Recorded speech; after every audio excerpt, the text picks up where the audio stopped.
Astaghfirullah. Bismillahirrahmanirrahim. Assalamualaikum warahmatullahi wabarakatuh.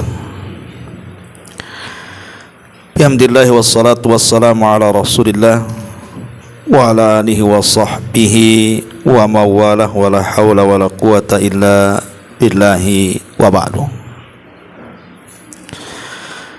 Alhamdulillah, di siang hari ini kembali kita bisa duduk untuk bertalabul ilmi. Salawat dan juga salam kita hadiahkan kepada Rasul kita Nabi besar Muhammad sallallahu alaihi wa ala alihi wasallam. Kita lanjutkan kajian kita masih membahas kitab Bahjah Qulubil Abrar yang memuat hadis-hadis singkat dari Nabi namun syarat dengan makna. Dan kita masuk pada hadis ke-33 tentang keutamaan sabar dan menjaga kehormatan diri. Kita baca hadisnya. An Abi Sa'idin Al-Khudri radhiyallahu anhu qala qala Rasulullah sallallahu alaihi wasallam wa man yasta'fif yu'iffahullahu wa man yastaghni yughnihillahu wa man yatasabbar yusabbirhullahu wa ma utiya ahadun ata'an khairan wa awsa'a minas sabri. Muttafaqun alaih. Dari Abu Sa'id Al-Khudri radhiyallahu an, beliau berkata, Nabi SAW bersabda, barang siapa yang menjaga kehormatan dirinya dari meminta-minta, maka Allah akan menjaganya. Barang siapa yang merasa cukup, Allah akan mencukupkannya. Dan barang siapa yang berusaha untuk sabar, menyabar-nyabarkan dirinya, Allah akan menjadikan dia sabar. Dan tidaklah seorang diberi sesuatu pemberian yang lebih baik dan lebih luas melebihi daripada kesabaran. Ma'asyiral muslimat yang dimuliakan Allah Azza wa Jal, hadis ini ada asbab wurudnya. Kenapa Nabi SAW sampai mengucapkan kalimat ini? Jadi ada beberapa orang datang kepada Nabi SAW meminta sesuatu. Maka beliau langsung memberinya. Karena pantang bagi Rasul itu kalau ada orang yang meminta tidak diberi kalau memang beliau ada. Lalu setelah kemudian mereka pergi, mereka datang lagi, kemudian meminta lagi sesuatu kepada Rasul dan Rasul memberinya. Dan itu berkali-kali sampai Nabi SAW tidak memiliki apapun yang harus diberikan karena sudah habis ludas diberikan kepada orang yang memintanya. Maka beliau kemudian bersabda sallallahu alaihi wasallam, kata Nabi sallallahu alaihi wasallam, ma yakunu indi min khairin falam addakhirahu. Kata Nabi SAW, harta apapun yang ada padaku tidak mungkin aku menyimpannya. Artinya pasti aku akan berikan kalau kalian memintanya. Dari sini Nabi SAW bersabda, wa man yasta'fif yu'iffahullahu wa man yastaghni yughnihillahu wa man yatasabbar yusabbirhullahu wa ma utiya ahadun ata'an khairan wa awsa'a minas sabri. Kata Nabi SAW, barang siapa yang menjaga kehormatan dirinya, maka Allah akan menjaganya. Barang siapa merasa cukup dan tidak meminta-minta kepada makhluk, maka Allah akan mencukupinya. dan barang siapa yang berusaha untuk sabar, Allah akan memberikan kesabaran kepadanya, dan tidak ada seorang diberikan sesuatu yang jauh lebih baik dan lebih luas melebihi dari kesabaran. Dari hadis ini, Ibu, yang dimuliakan Allah Azza wa Jalla, ada 3 sifat seorang mukmin. Dan sifat ini membentuk karakter seorang mukmin menjadi mulia, menjadi berkarakter, memiliki izzah kemuliaan, dan tidak mungkin direndahkan di hadapan Allah dan juga manusia. Apa sifat atau 3 sifat yang sangat mulia di sini? Pertama, sifatul iffah, sifat mampu menjaga kehormatan diri. Kemudian yang kedua, sifat merasa cukup dengan Allah Azza wa Jalla dan tidak berhajat kepada manusia. Kemudian yang terakhir, yang ketiga adalah sifat sabar. Baik, kita akan jelaskan satu persatu.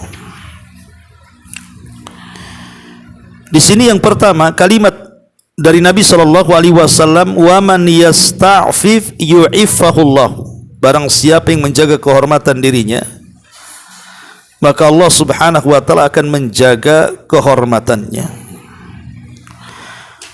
Dijelaskan oleh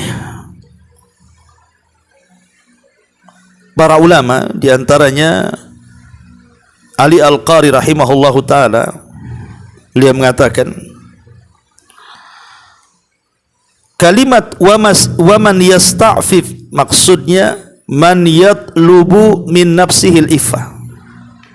Jadi orang yang berusaha betul-betul menjaga dirinya untuk senantiasa terhormat, maka Allah Subhanahu wa taala akan mengabulkan permintaannya. Maka Allah Subhanahu wa taala akan berikan derajat kehormatan. Para ulama mengatakan bahwa iffah itu ada 2 macam. Iffah itu ada 2 macam, menjaga kehormatan itu ada 2 macam. Ahaduhuma, yang pertama, al-iffatu minal maharim, dan yang kedua al-iffatu anil ma'athim. Jadi al-iffatu anil maharim dan iffatu anil ma'athim. Adapun iffah, menjaga kehormatan dari al-maharim yang diharamkan Allah Subhanahu wa taala, itu terbagi menjadi 2. Pertama, menjaga kemaluan dari yang diharamkan Allah Azza wa Jalla, dhabtul farji anil haram. Dan yang kedua, kafful lisan anil a'rad, menjaga lisan untuk tidak mencela manusia. Ini yang pertama. Jadi iffah itu ada 2. Yang pertama, iffah, menjaga kehormatan dari yang diharamkan, dan yang diharamkan itu ada 2. Menjaga kemaluan untuk tidak melakukan yang diharamkan, dan yang kedua, menjaga lisan untuk tidak mengucapkan sesuatu yang diharamkan. Adapun yang kedua, al-iffatu anil ma'athim, menjaga kehormatan dari dosa, ini pun terbagi 2. Al-kaffu anil mujaharati bidzulmi, tidak melakukan kezaliman secara terang-terangan, dan yang kedua, jazrun nafsi anil israri bi khiyanatin, berusaha untuk menjaga diri di saat kesendirian tidak berkhianat kepada Allah Azza wa Jalla. Ini disebut iffah, Bu, ya. Jadi iffah itu, saya ulangi, terbagi menjadi 2. Menjaga kehormatan dari hal-hal yang diharamkan, dan menjaga kehormatan dari perkara-perkara dosa. Adapun menjaga kehormatan dari hal-hal yang diharamkan, itu juga ada 2. Menjaga kemaluan untuk tidak melakukan perzinahan, dan menjaga lisan untuk tidak mengucapkan hal-hal yang diharamkan seperti ghibah, namimah, merendahkan, mencela, dan yang semacamnya. Dan yang kedua, iffah menjaga kehormatan dari dosa. Dan itu pun ada dua, tidak terang-terangan menjauhi, tidak terang-terangan melakukan kezaliman, seperti menyakiti orang dengan lisan, dengan badan dan yang semacamnya, ataupun dia tidak melakukan yang diharamkan, berkhianat kepada Allah saat kesendirian. Dan itu artinya maksiat yang tidak terang-terangan.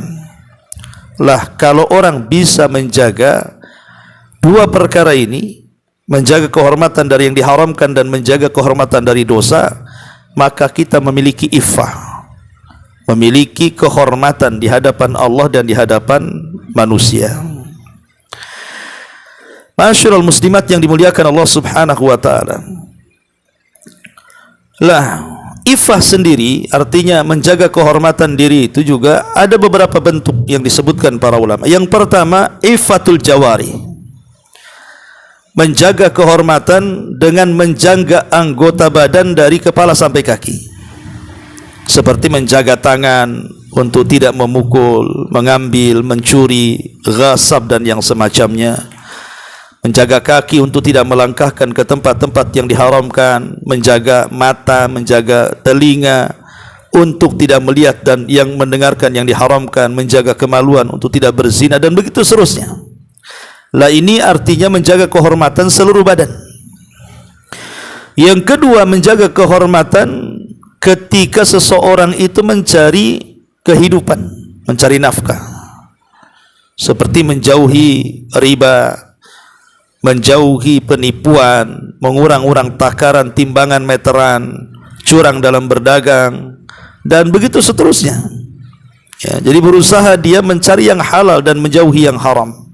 Berarti ketika orang kemudian mencari yang halal dan menjauhi yang haram, berarti dia telah menjaga kehormatan dalam ma'isyahnya, dalam penghidupannya.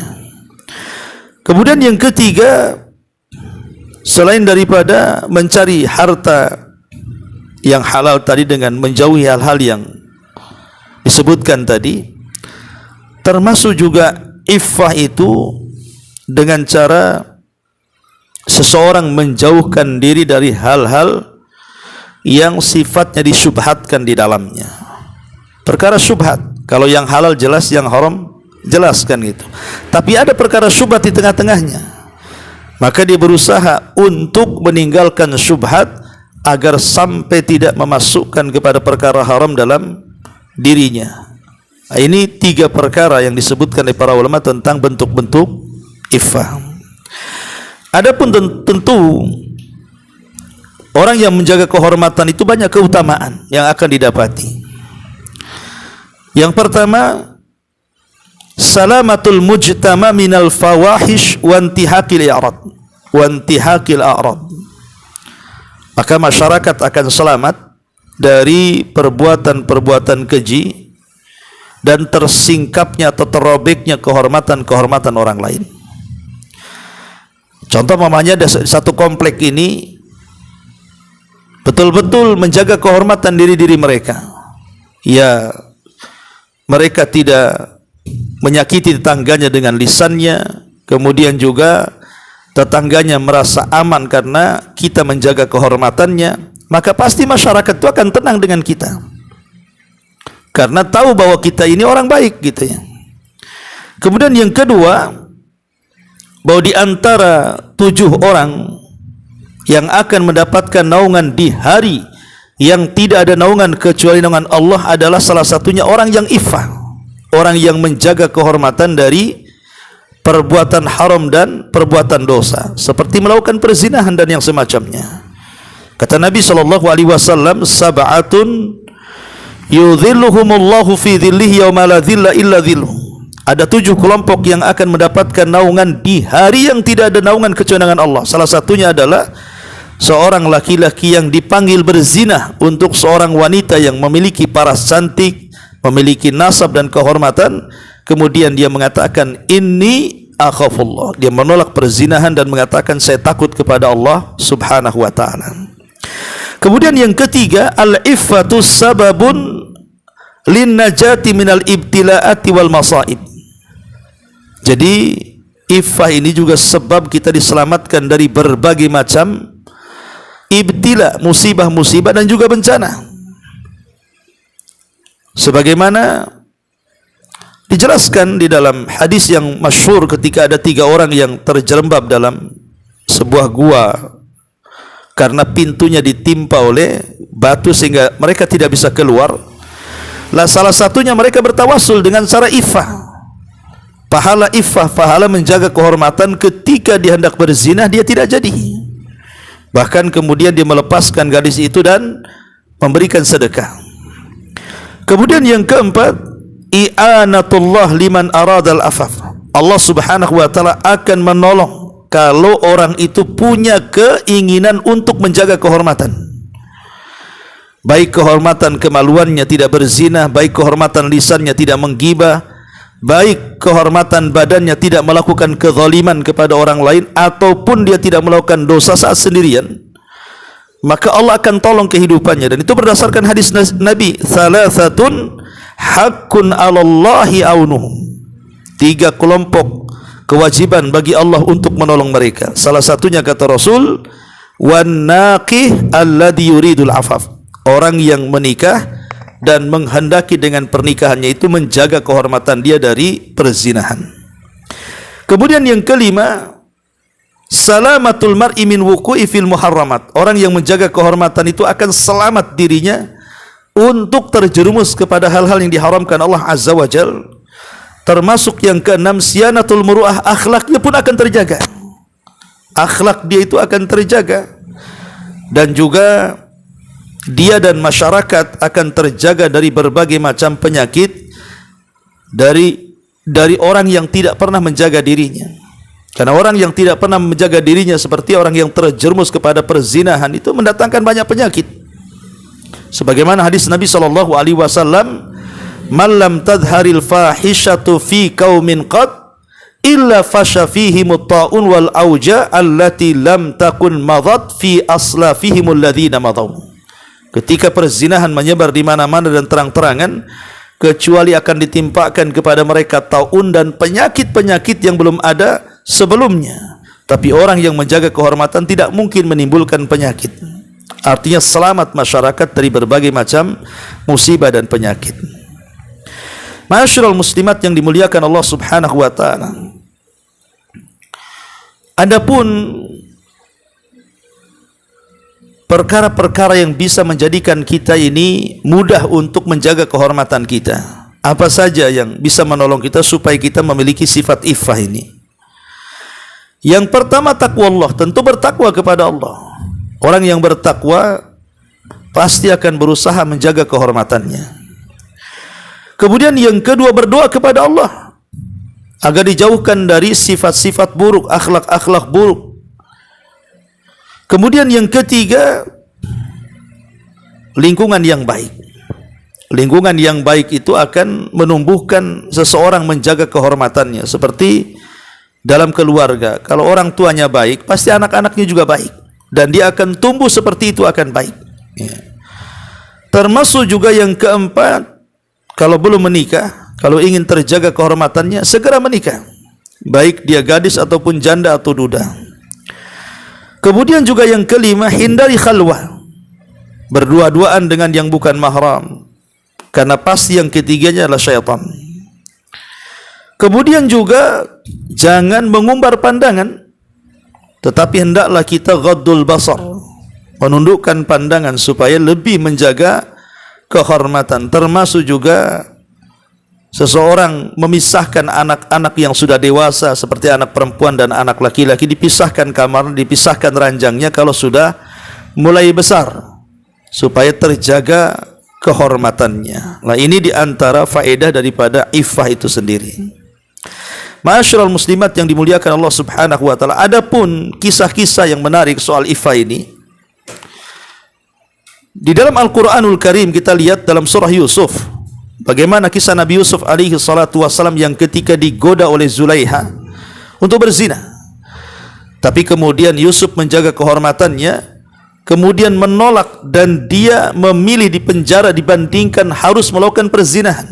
Lihat bagaimana iffahnya Nabi Yusuf. menjaga kehormatan Nabi Yusuf, tidak mau tertimpa musibah dengan berzina dengan ibu angkatnya Zulaiha, naudzubillah. Ini juga salah satu contoh bagaimana iffahnya Nabi Yusuf, termasuk Rasul kita. Jadi Nabi SAW satu hari dia melihat ada kurma di balik ranjang dia. Ketika hendak dimakan tak jadi. Kemudian Nabi SAW berikan alasannya, karena akhsha an takuna sadaqatun, saya takut kalau yang saya makan ini sedekah, sementara Nabi dan keluarganya tidak boleh memakan sedekah, dan itu iffah, menjaga kehormatan. Ya, jadi inilah yang pertama, sifat yang paling baik adalah al-iffatu, menjaga kehormatan. Kemudian yang kedua, di sini Nabi SAW mengatakan, wa man yastaghni yughnihillahu, barang siapa yang merasa cukup, maksudnya cukuplah bagi dia Allah Subhanahu wa taala, maka Allah Subhanahu wa taala betul-betul akan mencukupkan kehidupannya. Yang kedua ini dijelaskan oleh Imam Al-Qurtubi rahimahullahu taala. Kalimat wa man yastaghni, barang siapa yang merasa cukup, maksudnya ai wa man yastaghni billahi amman siwa. Jadi dia betul-betul hanya mencukupkan Allah saja, dan dia tidak mau meminta kepada yang lainnya. Yughnihi artinya yu'tihi, Allah akan memberikan ma yastaghnihi bihi anisual. Ketika dia tidak meminta-minta, maka justru Allah akan memberikan kekayaan kepada hatinya, dan kaya hati itu lebih kaya dibandingkan kaya harta. Makanya sering saya contohkan, orang sekaya apapun bu, sehebat apapun kekayaannya, kalau hatinya sempit, dia tidak akan kerasan hidup di rumahnya.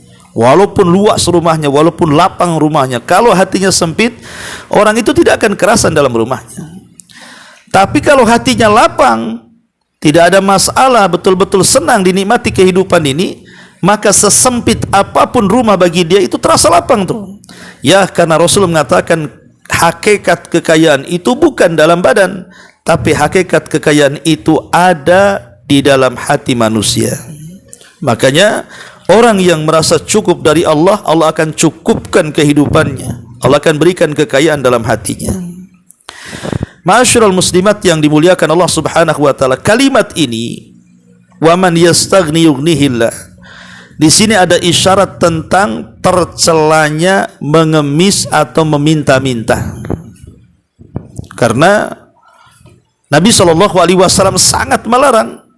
Kata Nabi SAW dalam sebuah hadis yang dihasankan oleh para ulama, ya, man sa'alan nasa fi ghairi musibati, man sa'alan nasa fi ghairi musibati hajatihi faka'annama yaltakimu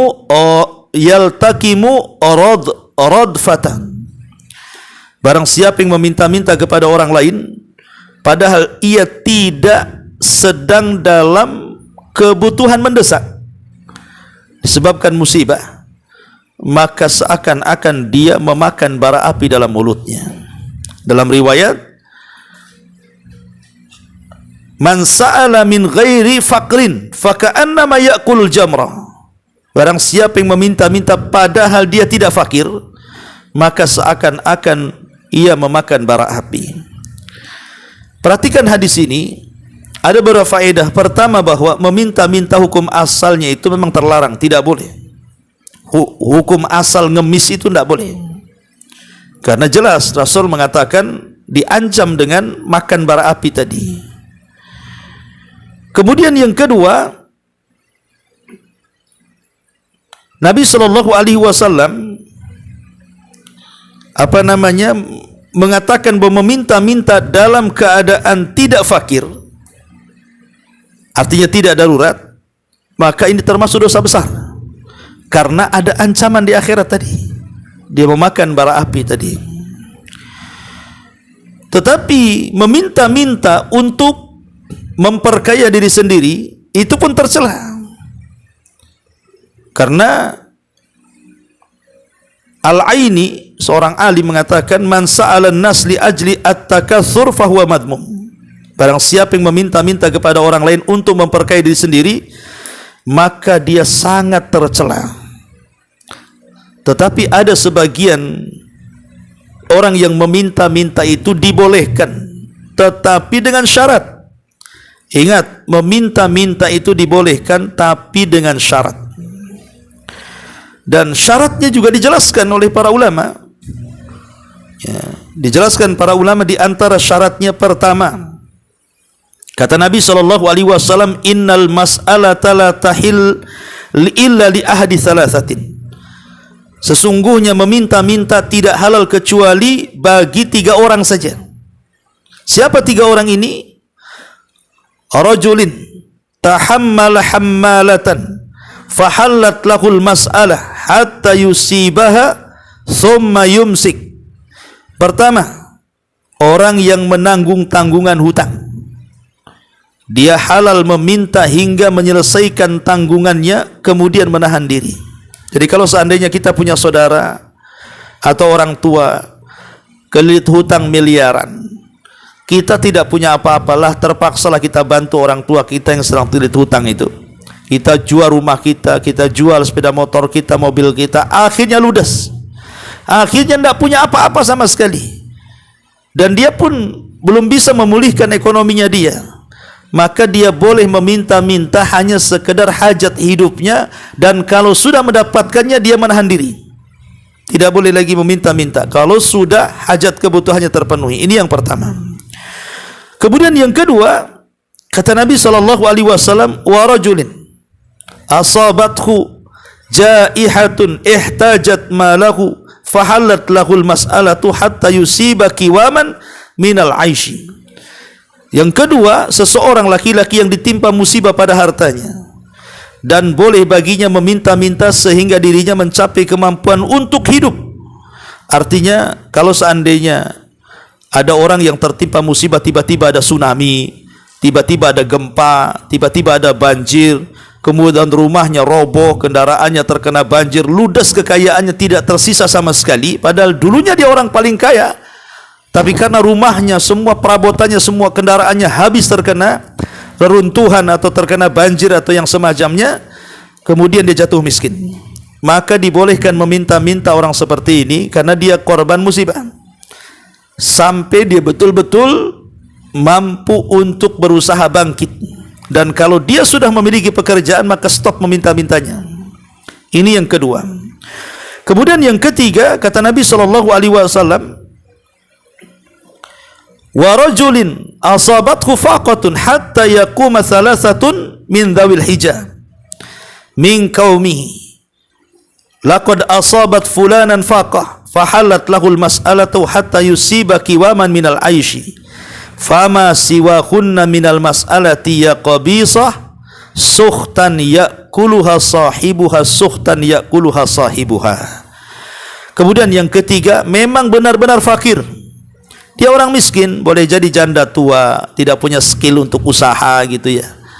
Akhirnya karena sudah tua, tidak punya skill usaha, tidak punya keluarga, dan disaksikan orang situ bahwa memang dia miskin, memang dia fakir, bukan sandiwara, maka orang tersebut dibolehkan meminta-minta sebatas hajatnya. Tapi kalau sudah dia punya usaha, maka berhenti. Tapi kalau tidak, ya terpaksa dia meminta-minta. Nah, ini 3 kelompok ini saja yang boleh meminta-minta. Selebihnya tidak boleh orang meminta-minta. Karena begini ya, ibu yang dimuliakan Allah Subhanahu wa ta'ala, kita tahu bahwa kenapa banyak orang ngemis di jalan-jalan itu, coba. Banyak orang yang ngemis kadang-kadang ngetuk-ngetuk ke rumah di lampu-lampu merah, di jalan-jalan perumahan dan begitu seterusnya. Itu kan banyak faktor ya. Ya.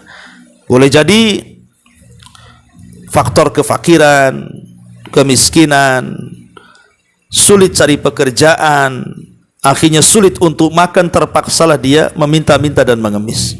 Ya, jadi ataupun faktor ekonomi yang mungkin dia seorang pengusaha kemudian tertimpa pailit, bangkrut dan begitu seterusnya, atau boleh juga musibah sehingga kekayaannya habis.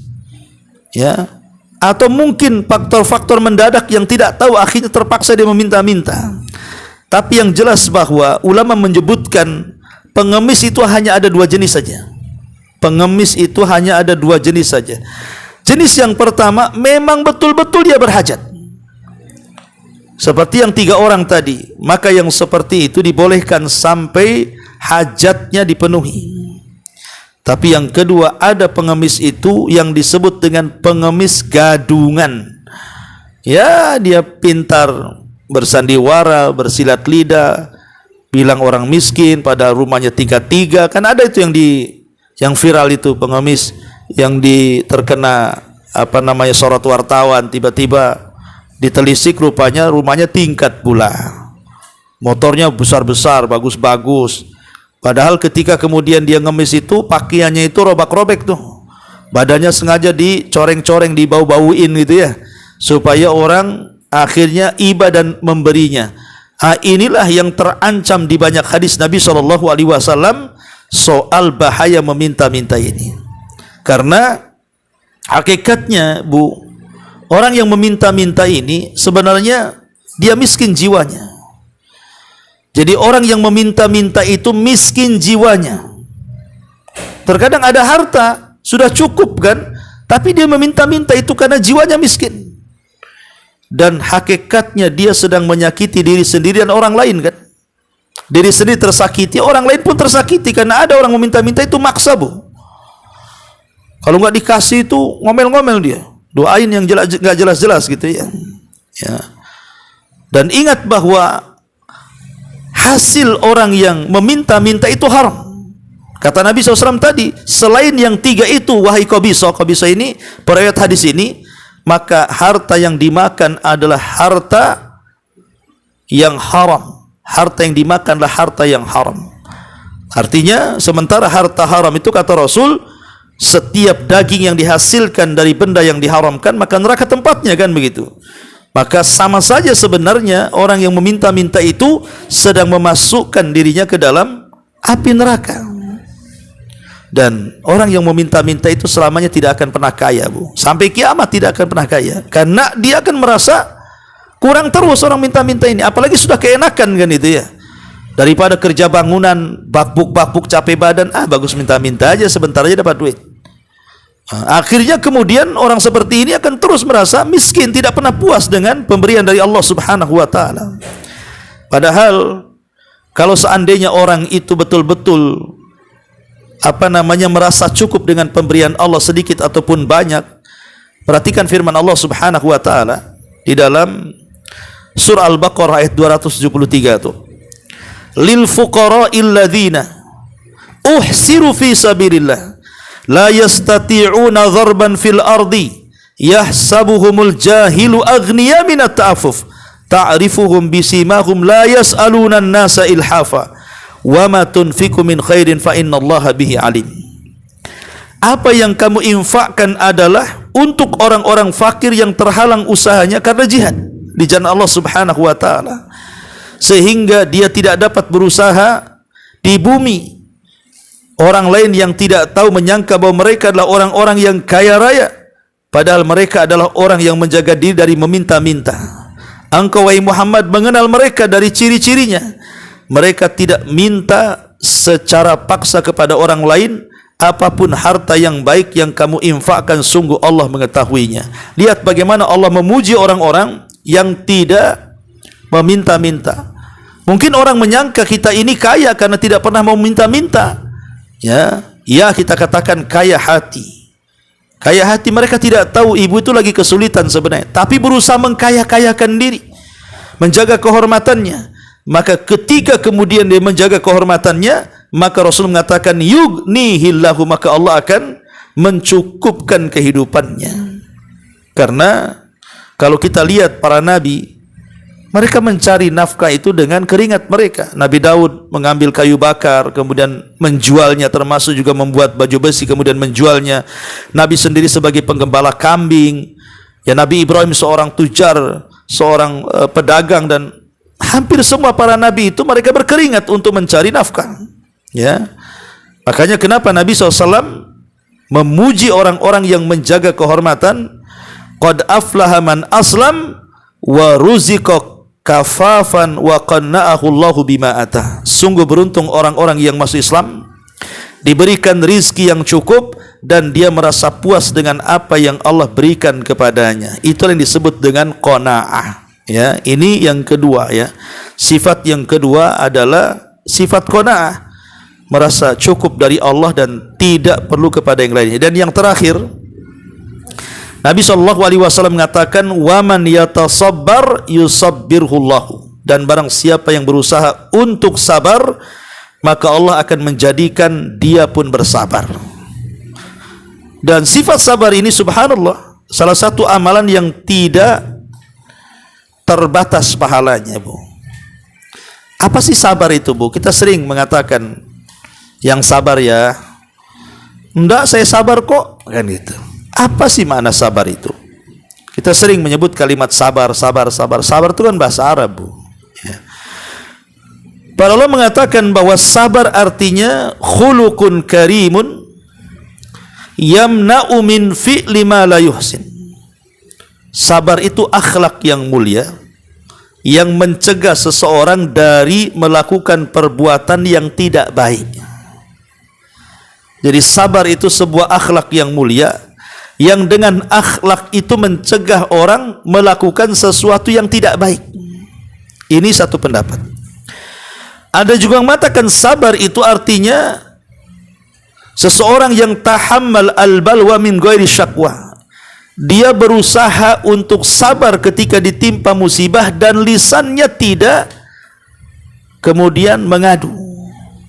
Jadi orang yang ketika dapat musibah diam, gitu ya, lisannya itu tidak mengadu dan menyalahkan.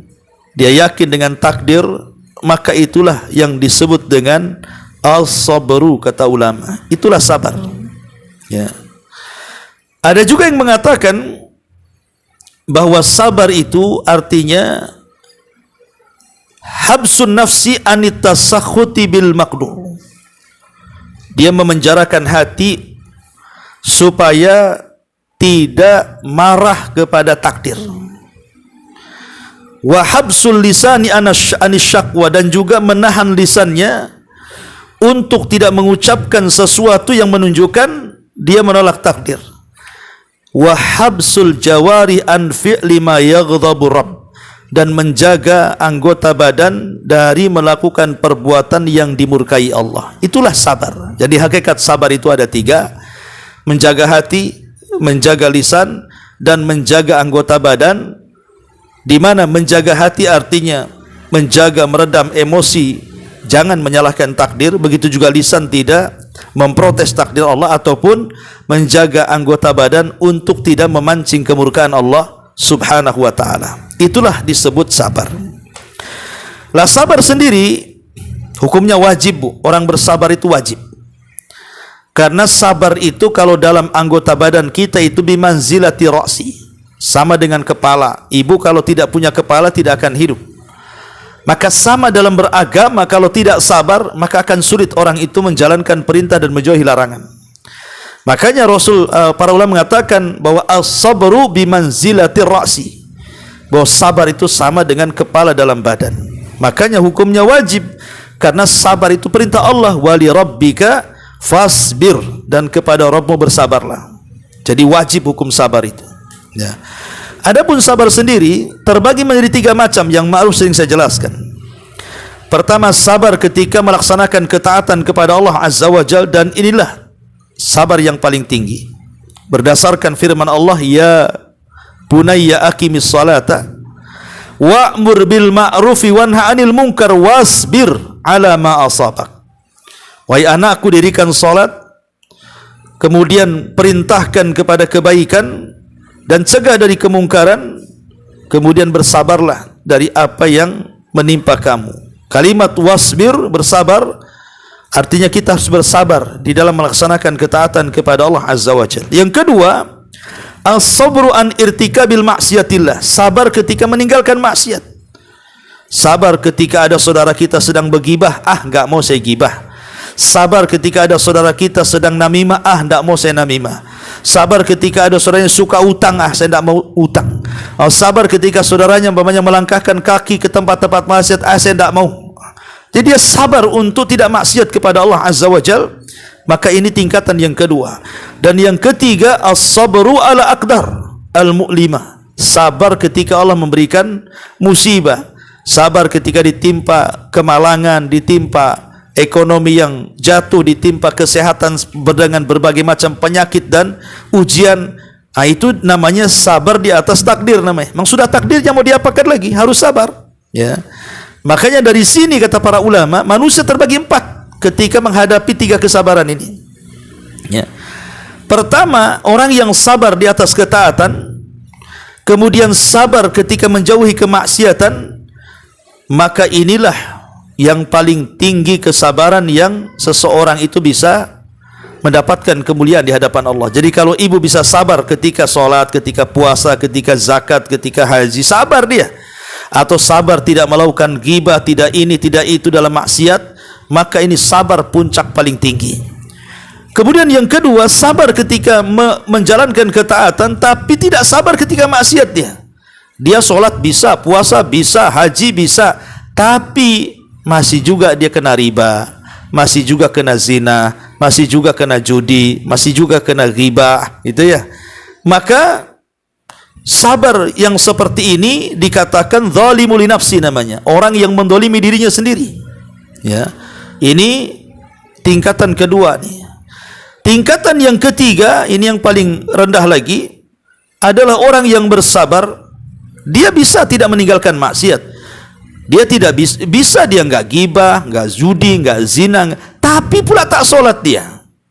Ya, dia tak solat, tak puasa. Nah, ini juga sabar hanya di satu sisi saja meninggalkan maksiat, tapi dia tidak sabar dalam ketaatan. Ini lebih jahat dibandingkan yang kedua. Kalau yang kedua itu kan dia masihlah solat, tapi mungkin masih ghibah gitu ya. Masih solat tapi mungkin masih zina, masih solat mungkin masih judi gitu kan. Maka ini masih lumayan. Karena perbuatan kebaikannya bisa menghapus perbuatan keburukannya. Lah ini yang ketiga ini, dia bisa tidak maksiat tapi pula tidak melaksanakan ketaatan.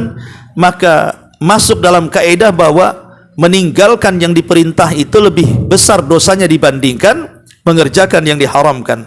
Lah yang terakhir ini yang paling celaka ini. Sudah tidak sabar ketika melaksanakan ketaatan, dia tidak sholat, tidak puasa, tidak zakat, tidak baca Quran, tidak berzikir, tidak sabar pula dalam maksiat, masih dia zina, judi, macam-macam ghibah, ngadu domba, zalim. Itu sudah kuadrat itu ya. Nah, inilah kondisi manusia, Bu. Kita masuk yang mana nih? Oleh karena itulah maka para ulama mengatakan bahwa ada perkara-perkara yang harus ditekankan, kita sabar di situ. Yang pertama, sabar ketika meninggalkan syahwat. Tekankan masalah syahwat yang diharamkan ini. Kalau hati kita ingin melakukan maksiat, jangan langkahkan. Cari kesibukan yang lain supaya jangan ke situ. Ya, ini yang pertama. Yang kedua, sabar menghadapi kefakiran dan juga menghadapi kesulitan ekonomi. Jangan sampai walaupun saya susah ekonomi, saya enggak mau saya maksiat. Apalagi sampai mencuri, sampai ghosab, sampai nipu, main judi, enggak. Saya harus sabar. Saya tetap mencari rizki. Kemudian yang ketiga, sabar ketika berdakwah. Ya, karena dakwah ini pun perlu kesabaran. Kadang-kadang lihat Nabi itu dikatakan gila, dikatakan tukang sihir, dikatakan perangkai syair, dikatakan pemecah belah, macam-macam. Maka orang yang berdakwah juga sama, Bu. Ibu berdakwah kepada keluarga, ada saudara kita mungkin yang belum kenal sunnah, kita dakwai, bisa marah-marah tuh, Bu. Makanya sabar dalam berdakwah, ini juga penekanan. Termasuk juga yang keempat, sabar dengan ucapan-ucapan manusia. Karena manusia itu tidak selamat dari ucapan. Sering saya katakan berulang-ulang, Bu, ibu nggak mungkin selamat dari ucapan tetangga. Pasti saja tetangga itu pasti ngomel-ngomel kan, Bu. Entah nuduh macam-macam, entah gibah, entah bully, entah apa kan gitu. Entah menyakiti, nyelekit ke hati, maka harus sabar, ya. Kemudian yang keenam, juga sabar ketika seseorang mendapatkan adza, mendapatkan ujian ketika dia menyampaikan kebaikan. Tiba-tiba kemudian diletakkan kotoran di depan rumah, atau kadang-kadang disamperi kemudian dimaki-maki gitu ya, maka itu sabar, itu tabiat.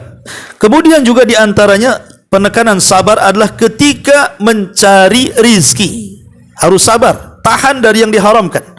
Karena Rasul yang mengatakan nanti di akhir zaman itu ada orang-orang yang mencari harta itu tidak peduli apakah yang halal atau yang haram, itu tidak sabar artinya. Maka tekankan dalam mencari rizki itu harus sabar, jangan sampai terjerumus kepada yang diharamkan oleh Allah Subhanahu wa taala. Termasuk juga sabar ketika mendapatkan musibah fisik. Mungkin dia budak, mungkin dia buta, mungkin dia pincang, dulunya sehat, kemudian tabrakan, akhirnya patah kakinya, kemudian cacat permanen, atau mungkin matanya terkena apa, kemudian dioperasi, kemudian buta permanen, ataupun mungkin fisik-fisiknya dicacat. Nah, itu harus sabar. Boleh jadi Allah Subhanahu wa taala mengambil nikmat itu, ada hal yang lebih baik bagi dia. Mungkin juga menggugurkan dosanya, mungkin juga mengangkat derajatnya, atau yang lainnya, wallahu alam. Tapi dalam setiap musibah itu pasti ada hikmah. Termasuk juga sabar ketika bergaul dengan manusia. Namanya ibu bergaul dengan manusia kayak gini pengajian kan, namanya kepala satu dengan kepala lain itu kan berbeda cara pandangnya, Bu, ya kan? Kalau ibu rapat, pasti yang satu mengatakan A, yang satu mengatakan B. Kadang yang ada yang ngeseli, kadang juga ada yang jengkeli, kadang-kadang ada yang nyenengin. Namanya manusia, kalau sudah kumpul itu pasti ada hal-hal yang seperti itu. Maka kita harus sabar, karena kalau seseorang bersendirian tanpa musibah, tanpa ujian, dengan orang beramai-ramai dengan berbagai macam ujian, masih lebih baik orang beramai-ramai, karena disitulah letak pahalanya, Bu, ya. Kemudian juga sabar ketika menghadapi akhlak pasangan. Mungkin istri akhlaknya jelek, ya suami sabar. Atau mungkin sebaliknya, istri mendapatkan suami buruk pula akhlaknya, ya bersabar. Jadi ini juga penekanan sabar ketika dalam akhlak pasangan, atau mungkin melihat akhlak orang tuanya, akhlak anaknya, akhlak tetangganya, dan akhlak-akhlak yang lainnya. Maka ini juga ditekankan untuk bersabar. Termasuk juga sabar ketika mentarbiyah anak-anak, Bu. Ya, karena anak-anak ini juga titipan dari Allah. Kita harus sabar mendidik mereka. Kemudian juga di antara hal-hal yang ditekankan untuk sabar adalah sabar ketika dalam kondisi sakit. Ini juga dalam kondisi sakit itu setan lebih dekat. Banyak orang yang tidak sabar, apalagi sakitnya parah gitu ya, sehingga berangan-angan ingin mati daripada hidup karena melihat orang yang menjaganya sudah lelah letih. Kasihan kita dengan mereka. Maka ini juga harus sabar. Yang terakhir, sabar ketika ada kematian. Mungkin anak kita meninggal, orang tua meninggal, pasangan kita meninggal, maka kita harus sabar. Inilah perkara-perkara kita dianjurkan untuk ekstra sabar, ya. Adapun yang bisa menolong supaya kita lebih, macam mana caranya? Apa perkara-perkara yang supaya kita ini bisa sabar, ya kan? Yang pertama, tafakur tentang besarnya keutamaan sabar, bahwa orang yang bersabar itu pahalanya tanpa batas. Ingat itu, orang yang bersabar pahalanya tanpa batas. Kemudian juga berfikirlah tentang bagaimana azab Allah pada hari kiamat itu sangat dahsyat. Azab Allah pada hari kiamat sangat dahsyat, dan Allah akan menyelamatkan dari azab itu bagi orang-orang yang bersabar. Ya, ingat ke situ. Kemudian juga pertebal sifat malu. Malu kepada Allah Subhanahu wa taala, karena sifat malu ini bisa mengantarkan kepada kesabaran. Ketika hendak maksiat tak jadi karena malu. Ketika hendak ghibah tak jadi karena malu. Akhirnya dia sabar. Kemudian juga yang keempat, isti'anah kepada Allah, minta pertolongan kepada Allah agar Allah memberikan kesabaran kepada kita. Kemudian yang kelima, berdoa kepada Allah agar kita diberikan kesabaran.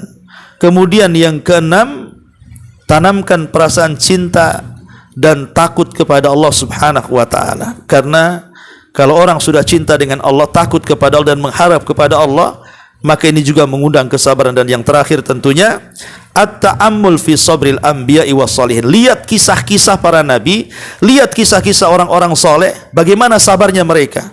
Tidak ada manusia yang lebih sabar dibandingkan para nabi. Lihat kesabaran mereka. Lihat kesabaran mereka, karena orang yang sabar itu pertama Allah akan tolong hidup dia, karena Allah akan bersama orang-orang yang sabar. Wasbiru innallaha ma'as sabirin. Sabarlah kalian karena Allah akan bersama orang yang sabar. Kalau Allah bersama kita, maka Allah akan menolong kita. Yang kedua, akan mendapatkan kebaikan yang banyak. Wala in sabartum lahuwa khairun lisabirin. Kalau kalian sabar, maka akan mendapatkan kebaikan yang banyak bagi orang yang sabar. Yang ketiga, pahala yang tidak terbatas. Innama yuwaffas sabiruna ajrahum bighairi hisab. Orang yang sabar itu pahalanya tanpa batas. Allah angkat derajatnya orang yang sabar itu. Karena Rasul yang mengatakan, ma yazalul bala bil mu'min wal mu'minati fi nafsihi wa waladihi wa mali hatta yalqallah wa ma alaihi khati'ah. Dan akan senantiasa bala itu akan menimpa mukmin laki-laki dan perempuan pada diri, anak, harta, sampai dia berjumpa dengan Allah dan tidak ada kesalahan baginya karena dia bersabar. Ya. Dan dia akan mendapatkan salawat dari Allah, akan mendapatkan kecintaan dari Allah, akan mendapatkan surga Aden yang akan masuk di dalamnya, sebagaimana Allah mengatakan, inni jazaitumul yauma bima sabartum annahum humul faizun. Dan sesungguhnya aku akan membalas kalian pada hari ini karena kesabaran kalian di dunia dengan surga Aden, dan itulah keberuntungan yang sangat-sangat besar. Dan banyak lagi keutamaan-keutamaan orang yang bersabar. Wallahu a'lam. Nah, di sini juga pengarang menjelaskan tentang 3 sifat ini, dan juga beliau menukilkan doa Nabi, Allahumma inni as'aluka al-huda wa tuqa wal afafa wal ghina. Ya Allah, sesungguhnya aku memohon kepadamu petunjuk, ketakwaan, kehormatan, dan juga kecukupan. Wallahu alam. Lebihnya ibu bisa baca sendiri syarahnya. Taib, sampai di sini. Kalau ada yang mau bertanya silakan.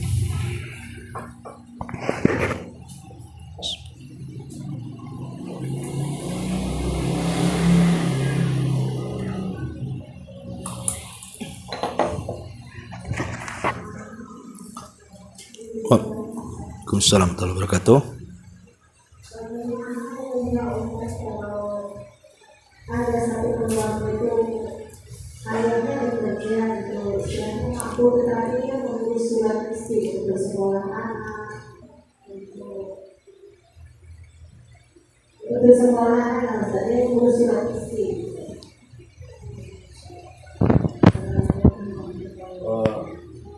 Gimana pula kalau dia orangnya bekerja gitu. Intinya dia tidak miskin tapi mengurus surat miskin di sekolahnya. Iya Bu, jadi gini Bu ya, definisi fakir dengan miskin itu beda. Kalau fakir itu sama sekali tidak punya pekerjaan. Contoh umpamanya janda yang sudah renta usia 70 tahun, 80 tahun, sakit-sakitan, tidak ada keluarga, nggak ada apa kan, nggak punya skill juga, itu namanya miskin Bu. Dia nggak punya pekerjaan sama sekali. Tetapi kalau miskin itu dia punya pekerjaan tapi tidak mencukupi. Itulah bedanya. Kalau miskin itu dia bekerja, dia ngojek, dia kerja jadi helper bangunan, dia kerja jadi buruh serabutan, tapi tidak mencukupi keluarganya. Dengan penghasilan itu tidak cukup, itu namanya miskin. Ya, jadi fakir itu lebih rendah dibandingkan miskin. Ya kalau kondisinya memang dia sudah bekerja serabutan, adalah penghasilannya tapi tidak mencukupi untuk keluarganya, hanya untuk makan, pendidikan tidak bisa, dan begitu seterusnya, ya saya kira tidak ada masalah kalau masuk pada kategori tadi, kalau memang ada saksi bahwa dia miskin. Kan tadi orang-orang yang boleh meminta-minta ataukah meminta kepada pemerintah atau apa kan, dengan membuat surat kemiskinan, itu kalau disaksikan orang situ dia miskin, RT RW-nya dia tahu dia miskin, ya tidak ada masalah sampai kemudian suaminya bisa bekerja layak dan tidak miskin lagi. Artinya kalau sudah cukup jangan terus diteruskan meminta-mintanya. Apalagi surat miskin padahal dia kaya, itu nipu orang namanya. Ya, jadi seperti itu jawabannya ya. Wallahu a'lam.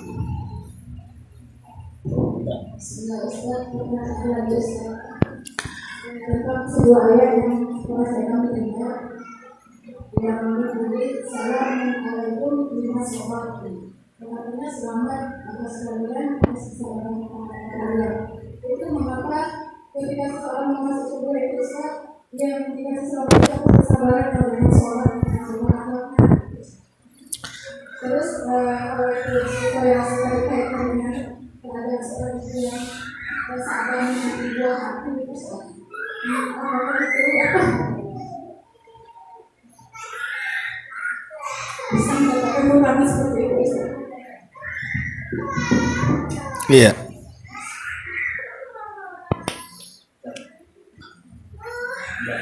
Tentang kesabaran, dengan kesabaran itu ada ayat yang mengatakan kesabaran untuk masuk ke surga. Dikorelasikan dengan kesabaran menunggu sebuah hati. Oh, karena dia tidak dapat si buah hati, belum. Iya. Orang-orang yang masuk ke dalam surga itu salah satu sifat yang banyak memasukkan orang ke surga kan dua, Bu ya. Pertama syukur, yang kedua sabar.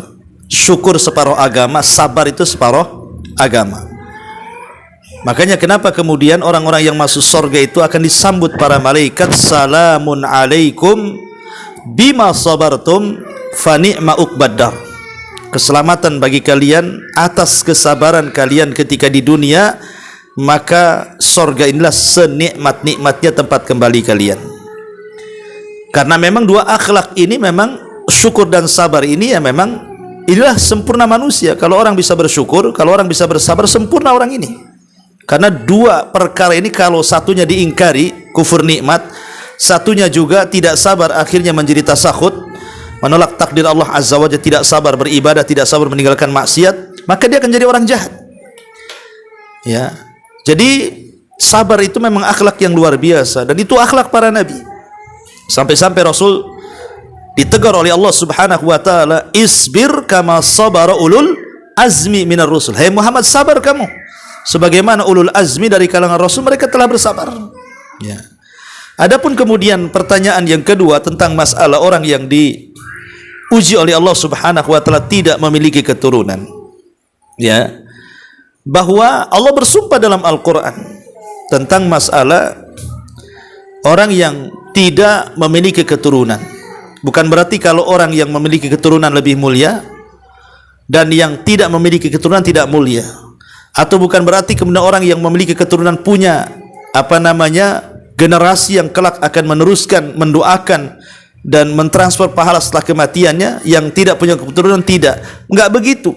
Ya, kalau memang Allah Subhanahu wa taala takdirkan dia belum mampu atau belum bisa diberikan keturunan, boleh jadi ada hal yang baik bagi dia yang kita tidak tahu maksud apa, hikmah di balik itu. Kan Allah yang mengatakan wa asa an takrahu syai'an wa huwa khairul lakum. Boleh jadi apa yang kita pandang itu sebuah keburukan, itu pula baik bagi Allah. Ya, baik bagi Allah. Karena ada orang-orang yang ketika dia tidak punya keturunan, mengharap keturunan, akhirnya diberikan keturunan, rupanya setelah diberikan keturunan anaknya nakal sanakal-nakalnya, sehingga orang tuanya mengatakan, nah kalau tahu kau kayak gini udah aku bunuh kau sejak bayi, sudah kecekik lah kau sejak bayi biar enggak hidup kembali kan. Jadi boleh jadi mungkin ada hikmah di situ, ya, atau hikmah yang lain yang kita tidak tahu. Ya, kenapa Allah belum juga memberikan momongan dan keturunan? Karena para nabi juga banyak yang diuji dengan seperti ini. Nabi Ibrahim itu sudah tua banget itu ya, baru diberikan keturunan. Nabi Zakaria sudah tua banget juga baru diberikan keturunan. Dengan terus berdoa dan berdoa gitu ya. Tapi doanya kan dia meminta keturunan yang soleh dan soleha. Maka kalau seandainya Allah takdirkan ada orang yang sudah 14, 20 tahun atau 30 tahun belum diberikan keturunan, maka bersabar kepada Allah Azza wa Jalla. Ya, boleh jadi kemudian ada hikmah yang kita tidak tahu. Betapa banyak ke orang yang diberikan keturunan setelah lama menikah. Saya itu punya ustadz dulu, hampir 14 tahun, hampir 15 tahun dia menikah. Tidak punya keturunan, sudah ke sana kemari, dokter sana, dokter sini, sinse sana, sinse sini, obat ini, herbal itu, macam-macam. Tetapi kemudian Allah takdirkan di usia 14 tahun pernikahannya punya anak. Sekali punya anak, tiap tahun dia punya anak. Brojol terus. Subhanallah kan itu. Ya memang kuasa Allah gitu ya. Kalau kita terus meminta, ada juga kisah Israiliyat, Bu. Ya memang kita tidak berpegang dengan kisah Israiliyat. Tapi kisah Israiliyat kan bisa diambil hikmahnya selama tidak bertentangan dengan Quran kan. Jangan dustakan dan jangan benarkan secara mutlak. Jadi dahulu di zaman Nabi Musa ada seorang perempuan datang kepada Nabi Musa. Dia mengatakan, wahai Musa, berdoalah kepada Allah agar aku punya keturunan, kata ibu ini. Akhirnya Musa kan kalimur Rahman, Nabi yang suka berdialog dengan Allah. Datanglah kemudian Musa kepada Allah dan mengatakan, ya Rabb, ada seorang wanita meminta doa kepadaku agar dia diberikan keturunan, maka berilah keturunan ya Rabb. Maka Allah mengatakan, ya Musa, aku tidak bisa memberikan keturunan karena dia sudah dicatat di Lauhil Mahfuz tidak punya keturunan. Akhirnya Musa pun ngomong sama perempuan itu, saya sudah berdoa kepada Allah, Allah takdirkan engkau tidak akan punya keturunan, dan itu yang dicatat seperti itu. Tapi wanita ini bolak-balik datang kepada Nabi Musa, tetap jawabannya sama. Akhirnya Nabi Musa pun lama tak jumpa dengan wanita itu. Lama, hampir setahun lebih dia nggak jumpa. Ketika berjumpa kaget, wanita itu sedang gendong bayi. Jadi Nabi Musa mengatakan, itu anak siapa bu? Anak saya lah katanya. Jadi Nabi Musa bertanya-tanya, kenapa Allah memberikan dia anak? Padahal ketika dia meminta kepada Allah supaya orang itu diberikan anak, Allah mengatakan tidak akan punya anak karena sudah dicatat katanya. Akhirnya Musa coba berdialog lagi dengan Allah, ya Rabb, bukankah kau yang mengatakan dulu wanita itu tidak akan punya anak karena sudah dicatat?